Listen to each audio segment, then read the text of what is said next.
আমি একটা এরকম সাইজের মূলো নিয়েছি, আমার 5টার মতো পরোটা হবে, তার জন্য এটাই যথেষ্ট। এটাকে আমি একটু এই গ্রেটার দিয়ে গ্রেট করে নেব। আগেই ধুয়ে ছাড়িয়ে নেওয়া আছে। পরোটা বানানোর জন্য প্রথমেই প্রয়োজন ময়দা, কিন্তু আমি দেখলাম ময়দার কৌটো খালি, তো কিছু করার নেই, রুটি দিয়ে মানে আটা দিয়েই বানাবো। তো আটা দিয়ে একই হবে, একটু কালো কালো হয়তো দেখতে হবে, ব্যাপারটা একই।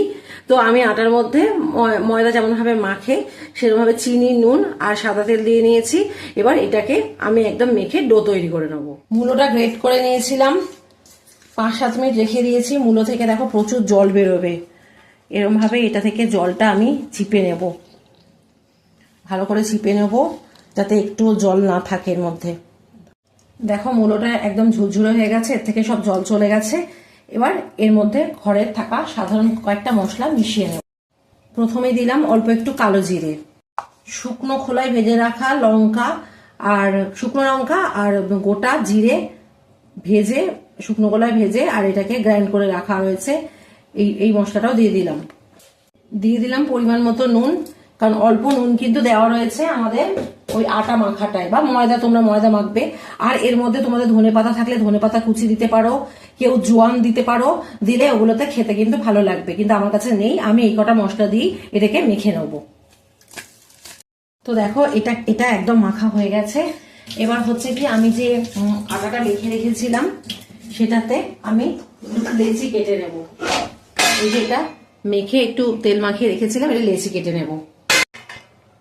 5টা লেচি কেটে নিয়েছি, এবার বেলে নেব আমি।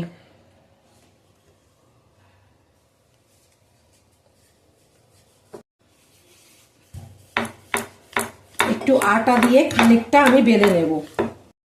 তারপর যে পুরটাকে রেডি করেছিলাম সেই পুরটা এটার মাঝখানে আমি দিয়ে দেব, দিয়ে এটাকে আমি ভালো করে বন্ধ করে দেব।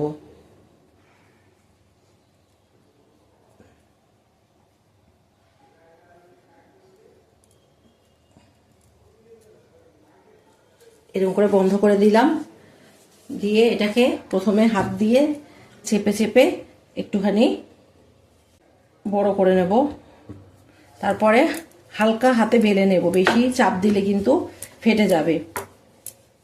একটা বেলা হয়ে গেছে, চলো এটাকে এবার ভেজে নেব। এটাকে আমি তেল দিয়ে উল্টে পাল্টে ভেজে নিচ্ছি।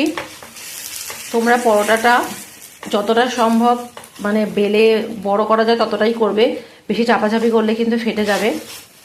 যে কোনো পুরভরা পরোটাই বেশি চেপে করা উচিত নয়।